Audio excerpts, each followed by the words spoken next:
Bonjour à tous, c'est Clémence et Elisa et on se retrouve aujourd'hui pour parler des risques physiques et des chutes au travail. Tout d'abord, nous allons revenir sur la définition d'un risque. Donc un risque est un danger fois une exposition. Donc le risque, c'est une probabilité qu'une personne subisse un préjudice ou des effets nocifs pour sa santé en cas d'exposition à un danger.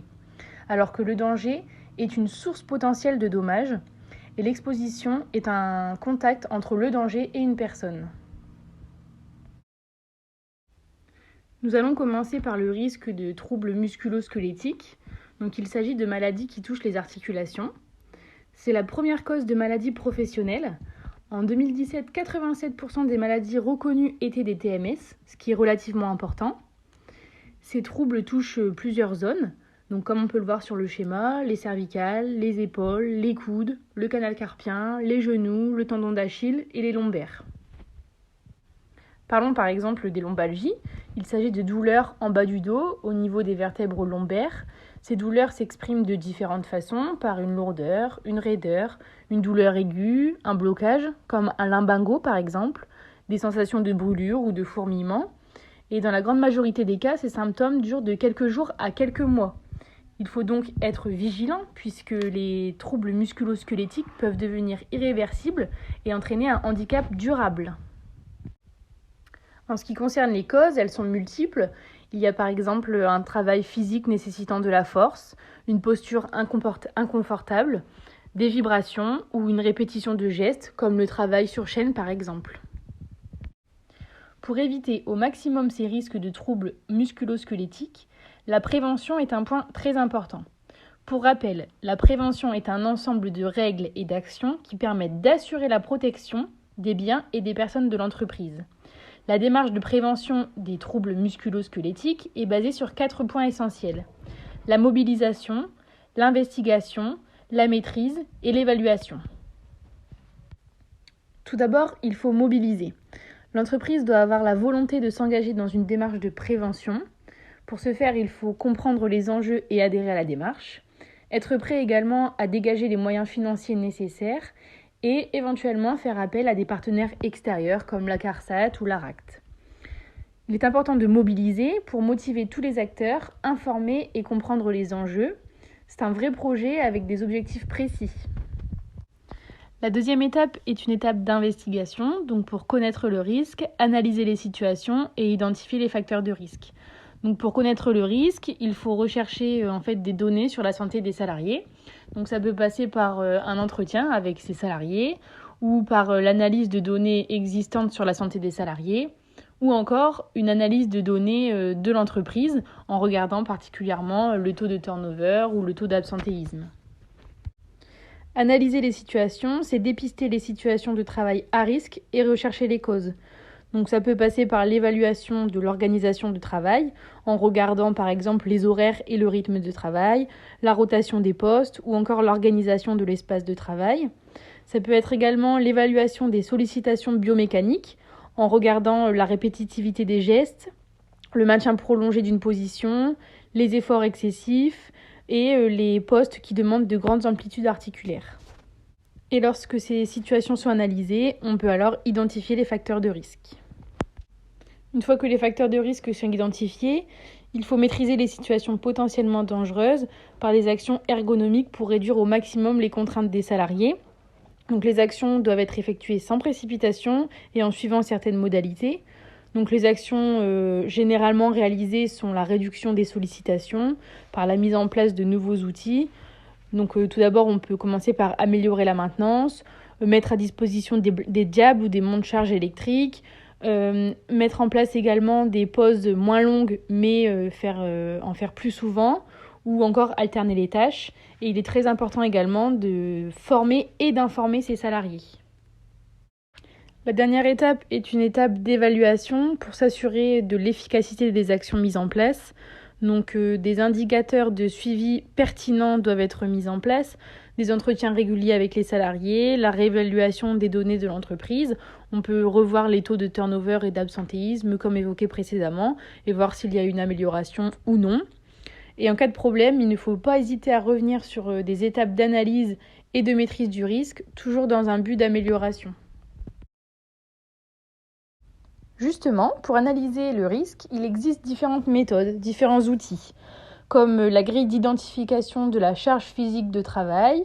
Et parmi ces outils, on retrouve également les échelles de Borg qui sont très utilisées et qui permettent d'évaluer l'effort perçu. Pour l'utiliser, il faut bien expliquer ce que chacune évalue. Donc on retrouve l'échelle verte, l'échelle de droite, nommée RPE. Donc celle-ci est plutôt utilisée pour évaluer une charge physique sur l'ensemble du corps. Et l'échelle de gauche, donc l'échelle rouge nommée CR10, elle est plutôt utilisée pour évaluer un effort local sur le dos, les avant-bras ou les épaules. Quand les échelles sont soumises aux salariés, leurs réponses doivent être spontanées, rapides mais réfléchies. Et cet outil doit être utilisé par 10 salariés minimum occupant le même poste pour avoir une certaine fiabilité.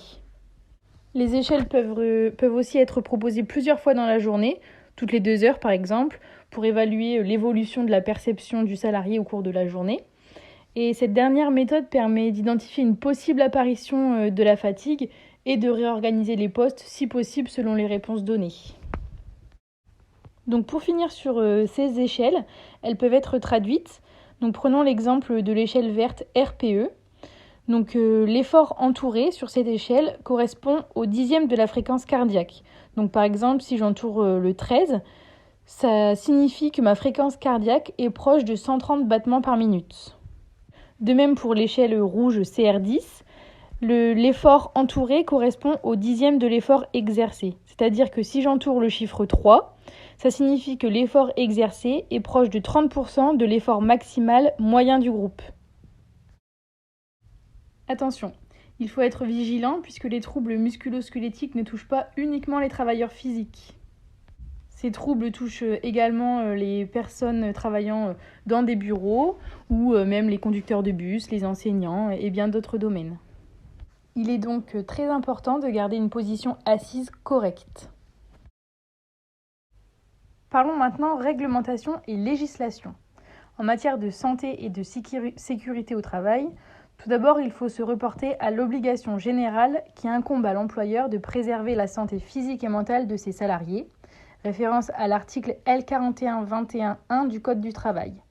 Il en découle qu'il devra prendre les mesures de prévention nécessaires pour éviter toute maladie ou accident professionnel en s'appuyant sur les 9 principes généraux de prévention et les actions de prévention de la pénibilité au travail, référence à l'article L4121.2 du Code du travail. En ce qui concerne les risques physiques, plusieurs articles de loi existent correspondant aux activités liées à la manutention de charge, aux activités liées à l'utilisation d'écrans de visualisation et aux activités exposant aux vibrations mécaniques.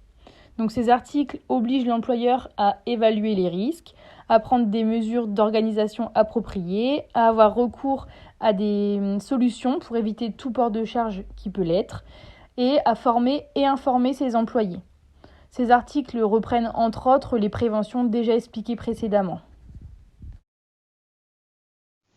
Nous allons voir à présent un autre type de risque physique que sont les chutes. Les chutes, c'est la 2e cause de mortalité au travail en France et la 3e cause d'incapacité permanente et d'arrêt de travail. Certains secteurs sont plus touchés que d'autres, donc notamment le BTP, le secteur agricole et le secteur industriel. En 2018, il y avait 46 décès et 7000 incapacités permanentes qui étaient donc liées aux chutes, d'après les données de l'assurance maladie. Donc on distingue 2 types de chutes. D'une part, les chutes de hauteur, qui résultent d'un déséquilibre d'une personne travaillant au-dessus du sol, donc c'est-à-dire à partir d'un escalier, d'un toit, d'un échafaudage ou d'une fosse, et les chutes de plein pied, qui résultent d'un déséquilibre sur une surface plane ou de niveau réduit, donc c'est-à-dire un trottoir par exemple, ou incliné. Cette perte, on parle alors de perte d'équilibre, de glissade, de trébuchement ou de faux pas. Donc nous allons voir dans une petite vidéo ces différents types de chutes.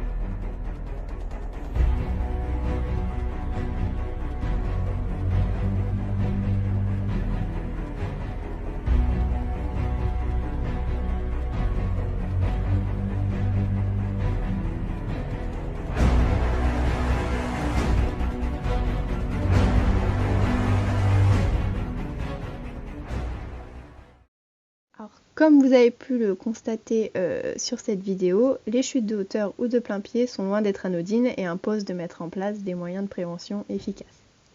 Cette partie prévention des chutes de hauteur est inspirée de la campagne mise en place par le gouvernement qui a pour slogan « Travaux en hauteur, pas le droit à l'erreur », que vous pouvez retrouver sur le site en bas du diapo www.chutedehauteur.fr. Donc c'est une campagne qui vise plutôt le BTP mais qui est parfaitement adaptée aux industries. Donc les 3 étapes préconisées par le gouvernement de prévention. Premièrement, j'organise mon chantier. Donc j'évalue les risques, j'analyse le mode opératoire et je connais l'implantation des sécurités périphériques. Le principe, c'est d'étudier le lieu de travail avant de s'y rendre pour ne pas se laisser surprendre une fois en hauteur. Deuxièmement, choisir les bons équipements, donc c'est-à-dire les équipements adaptés à l'intervention, privilégier les mesures de protection collective, donc les garde-corps temporaires, les échafaudages. Si ce n'est pas possible, à ce moment-là, mettre en place des types de protection individuels, donc des EPI, comme des systèmes d'arrêt de chute, des harnais de sécurité, etc. Troisièmement, je me forme, j'informe et je forme mes salariés. Donc, premièrement, présenter le chantier aux ouvriers, connaître le règlement, former les opérateurs aux équipements de travail et de protection et s'assurer enfin que les consignes de sécurité soient passées, comprises et respectées. En ce qui concerne les chutes de plein pied, la prévention s'organise différemment. Premièrement, il faut repérer l'origine des chutes, soit le danger, donc qui peut être matériel, donc c'est-à-dire lié à la nature du sol, au type de chaussures, etc. Le danger peut être biomécanique, donc peut être lié à un comportement, une vitesse de marche, une fragilité physique, etc. Et peut également être environnemental, donc c'est-à-dire lié à un éclairage, un encombrement de l'espace, etc. Deuxièmement, il faut repérer donc les facteurs de risque, comme par exemple les locaux, qui peuvent être trop étroits, empêchant les déplacements fluides. Le risque peut être lié à l'ambiance, donc c'est-à-dire un climat trop chaud, trop froid, un mauvais éclairage. Il peut être matériel, donc comme par exemple un matériel mal entretenu, générant des fuites ou des déchets, ou encore un matériel difficile à déplacer. Le risque peut être organisationnel, c'est-à-dire une cadence trop élevée, un défaut de maintenance, et peut également être humain, donc lié à de la fatigue ou à de l'inexpérience. Une fois les dangers et les risques identifiés, on peut mettre en place une prévention adaptée, donc qui peut être une meilleure organisation de l'espace, une gestion du bruit, de l'éclairage ou de la température, un entretien plus assidu, essayer de limiter l'encombrement de l'espace, comme par exemple ça peut être le cas dans certaines entreprises, et de délimiter au sol l'emplacement de chaque matériel pour éviter qu'il traîne sur les voies de passage. La prévention, c'est aussi anticiper, planifier et préparer les déplacements. Et c'est également, pour le côté humain, la formation. Que dit la législation concernant les chutes? Donc bien sûr, les textes de loi concernent plutôt les chutes de hauteur que les chutes de plein pied. L'une des références dans ce domaine, c'est le décret numéro 2004-924 du 1er septembre 2004, qui est relatif à l'utilisation des équipements de travail en hauteur. Donc sur cette diapo, j'ai également fait figurer quelques articles. Donc en bas, l'article R 4323-59 sur la prévention des chutes de hauteur à partir d'un plan de travail. Juste en dessous, l'article R 4323-61 relatif à l'utilisation des EPI quand le dispositif de protection collective ne peut pas être mis en place et qui stipule également que dans le cadre du port des EPI, donc le travailleur ne doit jamais rester seul afin de pouvoir être secouru en cas de besoin. Le dernier article, R 4323-63, relatif à l'interdiction, donc un petit peu évidente, d'utiliser les échelles ou les échafaudages comme poste de travail. C'est terminé pour cette présentation sur les risques physiques et les risques de chute au travail. le petit conseil de fin de présentation, si vous voulez éviter les TMS, tenez-vous droit devant vos écrans. Merci de votre attention.